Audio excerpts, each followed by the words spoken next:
Hello and welcome to this little Valheim video that I'm putting together.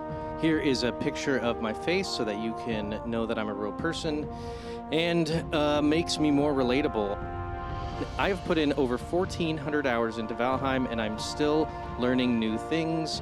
I watch lots of videos and I get information from people and from just playing the game. And in this video, I'm just going to tell you some of the cool things that I've learned recently in the last couple weeks, couple months.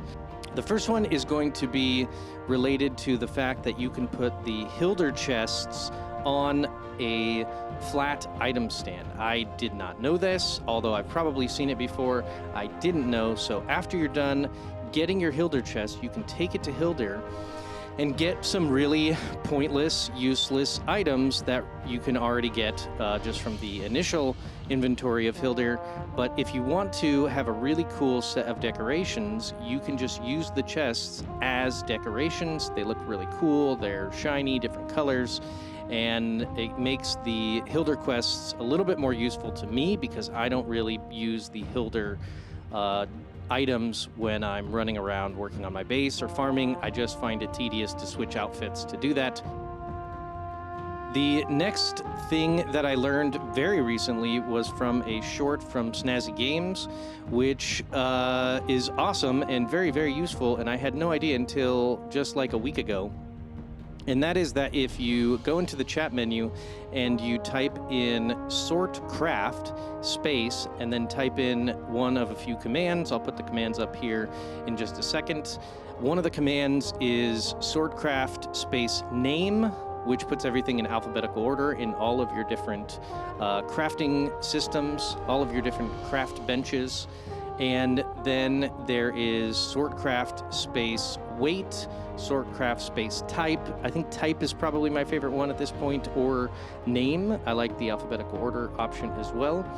And then there is Sortcraft space original.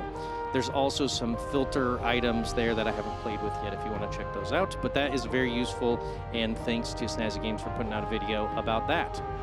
The next quick thing is that I just kind of learned from watching someone, I forget who it was, they were building, and they recommended putting a core wood log beam down on top of a regular wood beam, and then putting another regular wood beam on top of that, and that allows you to create a nice space between the two log beams for a nice handrail for putting on your railings. So a nice new way to make a rail that's really easy. So I've been using that recently to create better handrails instead of just hand placing them myself. The next thing that I just learned how to do, which I could have done a long time ago if I had put any effort into thinking about how to do it, is making a quick little pool table, which makes a cool decoration. I love pools, so I want to have a pool table in most of my builds or in my world, somewhere that just kind of looks cool. So I decided to build it here in my Black Forest spawner farm area, and I just wanted to see if I could do it, and it was really easy to do. So I show you the items you need there, and I'll show you how I build it. It's very, very easy. It's just 3 meters by 6 meters. You use some pelts. You could use wolf pelts probably. Actually, wolf pelts probably wouldn't work as good, but I've only tried it with the deer pelts. You can use signs if you can use some mods to put them on their backs, but I just used the deer pelts and the buke berries and some flint spears to make the queues. So that is really, really easy and fun to do. So I'll show you how to make that here.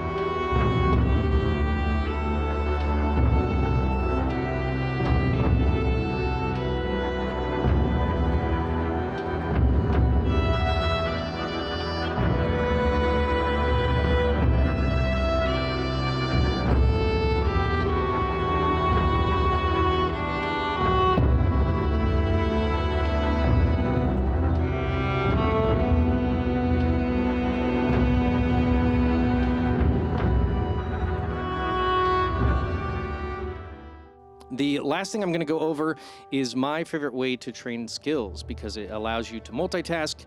You can train skills like block, like any melee weapons and your magical systems, all by using a spawner instead of using the twig. I think the twig is super boring, just sitting there and shooting at the twig a bunch. I think it's just super duper time consuming and boring, whereas this is more fun and it allows you to get tons and tons of resources as well. So what I do is I dig out very deep, probably about as deep as you can go, maybe not quite as deep, but very deep underneath a spawner in the fashion that you see here. You have to build it deep enough so that the brutes don't hit the spawner roots themselves and destroy it. That's the issue with a spawner, is that it can be destroyed fairly easily. So you just gotta make sure nobody hits it.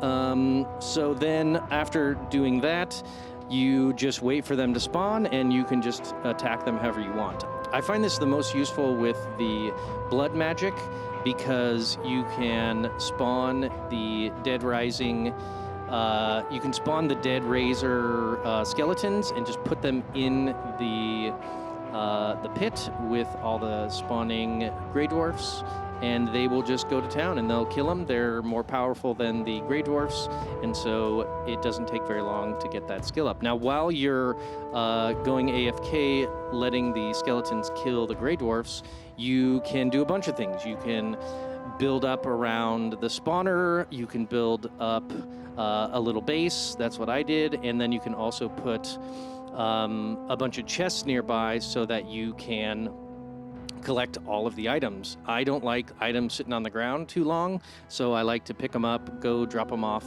in my nearby storage. Then I just have an area that I can come to quickly if I ever need anything, like Grey Dwarf eyes, resin. Obviously you get tons of resin, but it's a great place to get wood and rock.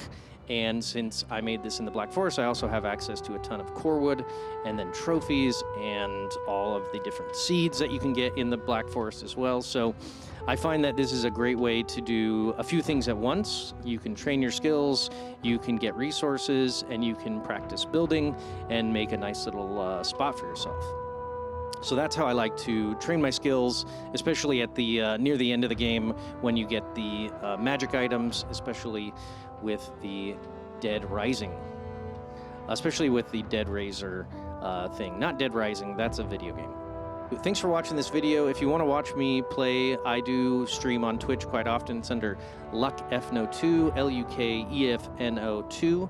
Even after putting 1,400 hours into the game, I'm still learning new things, and I like to do modded, not modded. I just really love Valheim, and I'm excited for the 1.0 release coming up. I'm going to be streaming that and playing around in the new area. It's a bummer that you have to go through the Ashlands to do it, because I don't really enjoy the Ashlands. Thank you, and check out this outro. This is a base that I've been working on for a while, just a real practical place to explore Valheim. All right, thanks for watching. Bye-bye.